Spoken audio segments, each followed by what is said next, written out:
안녕하세요. 복지만 챙겨도 먹고 사는데 걱정 없는 세상을 만드는 부자 아빠 100억입니다. 매일 도움이 되는 핵심 정보만 전달해드리고 있는데요. 오늘은 계속해서 언론에서 이야기 나오고 있는 국민연금에 대해 알아보겠습니다. 모두들 행복한 노후를 위해 계획을 세우고 계실 텐데요. 현재는 소득이 있으니 주 더 많은 연금을 수령하기 위해 연기 노령연금을 선택하는 경우가 있습니다. 그런데 최근 연기연금을 신청하여 이것 때문에 후회 막심하다고 합니다. 무엇인지 자세히 살펴보겠습니다. 본격적으로 알아보기에 앞서 좋아요 한 번씩만 부탁드립니다. 국민연금 수령 기간을 5년 늦추면 36%나 더 받을 수 있다고 노령연금 늘리는 팁으로 소개되고 있습니다. 심지어 국민연금을 제때 받지 않고 뒤로 미룰수록 더 이득이라고 합니다. 단편적인 부분만 보면 맞습니다. 5년 늦게 받으면 정상 수령 시보다 36%나 더 받게 되고 물가 상승률이 반영되는 기본값이 커지기 때문에 약 10년 이상만 수령하게 되면 정상 수령의 연금액을 추월하게 됩니다. 65세부터 정상 연금 수령자가 70세부터 연금을 수령한다면 80세 정도부터 정상 수령 금액을 따라잡는다는 이야기입니다. 심지어 노후 연금을 더 받기 위해서 60세가 넘어서도 국민연금에 가입하는 이미 계속 가입자 또한 최근 5년간 2배가량 증가하였습니다. 현재 매달 국민연금으로 250만원가량을 수령하는 60대 남성의 경우도 정년퇴직 후 연금 수령 시기를 5년 연기하여 그 금액을 늘렸다는 인터뷰가 나오기도 했습니다. 40대에서 50대의 경우 65세부터 연금을 수령하게 되는데 60대까지는 버티다가 70세부터 수령하는 방식으로 연기하는 것이 유리하겠다는 단순한 계산이 나오기도 합니다. 그래서 100세 시대를 살아야 하는 40대와 50대에겐 합리적인 선택으로 보여집니다. 그런데 과연 노령연금을 36% 더 받는다고 이득일까요? 최근 60대 은퇴 생활자가 연기 노령연금을 선택한 것에 대해 깊이 후회한다고 합니다. 심지어 행정소송을 내고 싶을 정도라고 합니다. 그 이유는 바로 건강보험료 때문입니다. 바로 2022년 9월부터 건강보험 부가체계 개편에 따라 피부양자 자격 유지를 위한 소득 조건이 3,400만원에서 2천만원으로 대폭 낮아져 버렸기 때문입니다. 국민연금으로 월 167만원, 연 2천만원 이상을 받게 되는 경우 피부양자에서 자동 탈락됩니다. 그렇다면 재산 한 푼 없이 월 167만원 국민연금을 받는 어르신께서 납부해야 할 건강보험료는 어떻게 될까요? 바로 66,640원입니다. 생각보다 얼마 안 되는데? 라고 생각하실 수 있습니다. 그런데 바로 거주하는 공간인 집에 대한 부분도 생각해야 합니다. 연금소득 2천만원의 과세표준 4억 원짜리 집 하나만 있는 경우 보험료는 어떻게 될까요? 바로 23만 8,500원까지 급증하게 됩니다. 소유하고 있는 집이 없어 3억 원의 보증금으로 전세살이를 하고 있다면 얼마일까요? 11만 8,130원의 건강보험료를 납부해야 합니다.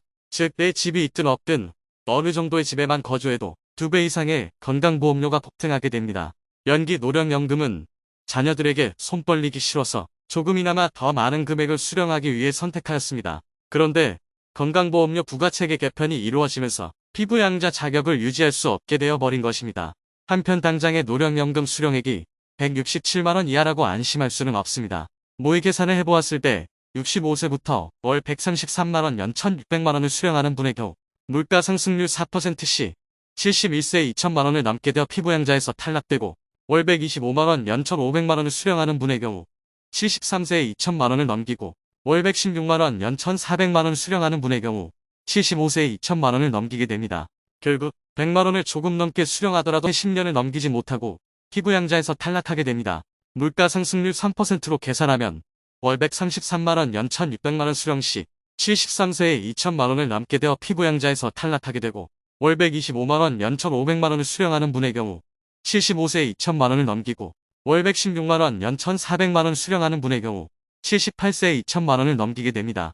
물가 상승률 2%로 계산하면 월 133만원, 연 1,600만원 수령 시 77세에 2천만원을 넘게 되어 피부양자에서 탈락하게 되고 월 125만원, 연 1,500만원을 수령하는 분의 경우 80세에 2천만원을 넘기고 월 116만원, 연 1,400만원을 수령하는 분의 경우 84세에 2천만원을 넘기게 됩니다. 물가 상승률에 따라 다르겠으나 연 1,400만원만 수령하는 경우라도 짧게는 10년, 길게는 20년 이내 피부양자에서 탈락하게 될 수밖에 없는 구조입니다. 간혹 피부양자 요건이 늘어나지는 않을까라고 말씀하시지만 소득 요건을 더 줄이면 줄었지 늘어나기는 건강보험 재정을 생각하면 거의 불가능에 가깝습니다. 또한 다른 소득은 제외하고 연금소득만을 따졌기 때문에 연금소득이 100만원이 넘으면 다른 소득이 조금만 있어도 피부양자에서 제외될 확률이 점점 늘어나게 됩니다. 개인적으로는 노령연금이 100만원 이하라면 물가 상승률을 감안하더라도 90세 이상까지도 피부양자 자격을 유지할 수 있으므로 재산과표가 9억 원이 넘지 않고 다른 소득이 없는 분은 조기 수령까지도 고려해서 100만원 이하로 수령하는 것이 더 이득일 확률이 매우 높습니다. 다만 소득이 어느 정도 있는 분이거나 재산과표가 초과하여 어차피 건강보험료를 납부하여야 하는 분의 경우는 건강보험료 평가액 중 연금소득만 50% 증가하고 건강보험료는 과표나 소득이 올라갈수록 증가하는 비율 자체는 적기 때문에 연기 수령하는 것이 유리할 수도 있습니다. 물론 건강보험은 나이를 먹으면 먹을수록 병원 가는 일이 잦아질 것이므로 없어서는 안 될 우리의 자랑스럽고 꼭 필요한 사회보장 제도임에 틀림없습니다. 하지만 이렇게 피부양자에서 탈락되어 건강보험료 납부하는 사례도 생기는데 단순히 국민연금만 생각하여 연기해서 수령하면 손해보는 분이 분명히 생길 것입니다. 반드시 필요한 제도를 유지는 해야겠지만 최대한 납부는 피할 수 있으면 피하는 것이 개인에게는 좋을 것입니다.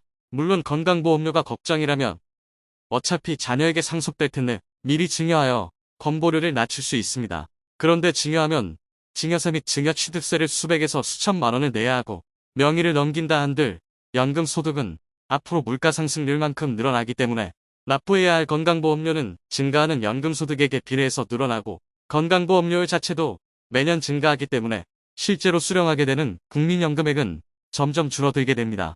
연기 노령연금을 선택하든 단순 연금액뿐만 아니라 장기적인 득실도 따져보아야 합니다. 70세에 연기연금을 수령하는 사람은 손익분기점이 80세 정도가 되지만 건보료 및 기타 세금 등 연금 상승에 따른 부담해야 할 세금은 늘어나기 마련입니다. 현재 우리나라보다 더 노인 인구가 많은 일본을 참고해 볼 필요가 있겠습니다. 일본의 경우 65세에 연금을 수령하지 않고 70세로 늦추게 되면 42%나 연금이 늘어납니다. 심지어 75세까지 늦출 수 있어 최대 84%까지 연금 액수를 증가시킬 수 있습니다. 그런데 연기연금을 신청하는 노인의 비율은 채 1% 남짓밖에 되지 않습니다. 우리나라와 달리 건강보험 자기부담금이 높아지는 문제가 있긴 하지만 평균 수명이 우리나라보다 더 긴 일본의 국민들이 연기연금 신청 비율이 1%인 점은 깊이 생각해 봐야 합니다. 또한 우리나라는 기초연금제도도 도입되어 있습니다.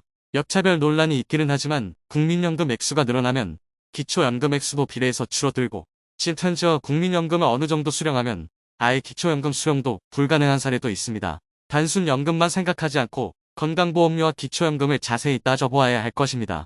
오늘은 노령연금 수령액 증가에 따른 건강보험료 부담비율 증가로 실제 이득되는 부분이 없다는 맹점을 안내해드렸습니다. 또한 국민연금 수령에 따라 가장 많은 불만이 나오는 부분인 건강보험료와 연관지어 노령연금을 설명드렸습니다.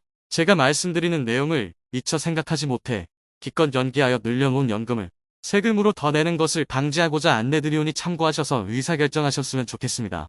다음 영상에서는 생활에 필요한 더 다양한 복지 혜택 및 정보를 소개해드리겠습니다. 끝까지 시청해주셔서 감사합니다. 오늘 영상이 마음에 드셨다면 좋아요 부탁드립니다. 구독, 알람 설정을 해주시면 도움되는 정보를 매일 접하실 수 있습니다. 내일 또 뵙겠습니다. 감사합니다.